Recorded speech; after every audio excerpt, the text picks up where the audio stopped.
እኔ መጠናናት አያስፈልግም ነው ማለት መጠናናት ያስፈልጋል የተለያየ ሰው አንድ ላይ ለመኖር ያሰበ የግጭት መንስኤ ህይወትም ይበጠብጥ ወደ ኋላ የሚመልስ እንዳይው የሚጎትት እንዳይሆን ተጠናንተ ያለውን ችግር መቅረፍ የሚቻል ከሆነ ገና ሳገባ በመጠናናት ሂደት ላይ መቅረፍ ማቆም የሚቻል ከሆነ እዛው ማቆም የመጠናኛው ጊዜ አይርዘም እንጂ መጠናናት መታየት ግድ መጠናናት ስንል መታየት ብላለች መታየት የሚለው ነገር ምን እንደሆነ መፈታተሽ ታወራለሽ እሺ መፈታተሽ ያልኩት ባህሪ ለባህሪ በቀድሞ እንኳን በእናቶቻችንም ዘመን ብታዩ መጠናናት የሚለው ነገር የለም ግን እንደዚሁ በሂደት የምትተዋወቀው ነገሮች ናቸው ያሉት ያ ሲሆን ደግሞ ፍቅር ይበለጥ ያምራል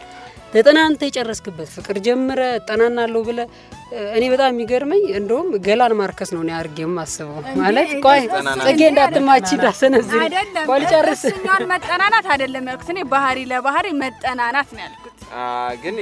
ያስ እሱኛውን ቢሆን ያው አሁን ብዙ ትዳሮች እየሰማን ነው በወሲባዊ አለመጣጣም ምክንያት ለፍቺ ሲዳረግ እየሰማን እና ወደ ፍርድ ቤቶችም ወደ እንትን ስንሄድ እንደዚህ አይነት ነገሮች እየተሰማን በሚዲያም እየተሰማን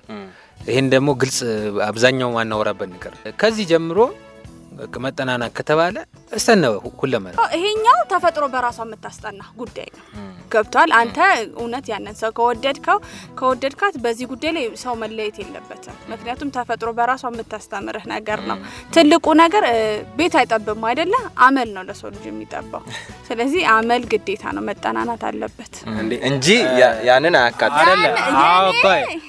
አንድ ሰው ትዳር ሲፈጸም ለሶስት ነገር ነው ይባላል አንደኛ የከፍቶት እንድትርቅና ከአንድ ሰው እንድትወሰን ሁለተኛው ራስ እንድትተካ ዘር እንድትተካ ሶስተኛው ደግሞ ለመተጋገዝ ወይም ለመተሳሰብ ከሶስቱ ውጭ አይደለም ስለዚህ ወሲብን እንዲ ጻል ለምናረጋው ነገር አይደለም ራስ መተካው በዛ ነው ከሶስቱ ሁለቱን ይሄ ነው የሚያስረው ስለዚህ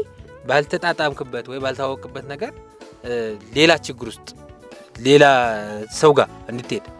አንደኛ ትዳርን የሚያቀዘቅዘው ነገር ሌላ ሰው ጋር መሄድ ወይ ፍላጎት አለመኖር ያንዱ አካል እንደዚህ አይነት ስሜት በግልጽ አለመነጋገር የመጠናናት ሁኔታ አለመኖር ወደ ሌላ ቦታ ወደ ውጭ እንዲፈልግ እንዲሽት ይገፋፋልና ከሆነ በቃ ሁሉም ነገር ግልጽ መሆን አለበት በባህሪም አልተመቻቸውም ግን ጀስ በዚህ ነገር ብቻ ስለተመቻቸው ላገባው አልችልም አይደለ በባህሪ ብትመቻቹ ግን በሱ ካልተመቻቸሽ ታገቢያለሽ ምንም ጥያቄ የለውም በእውነት ነው ምንም ጥያቄ ምክንያቱም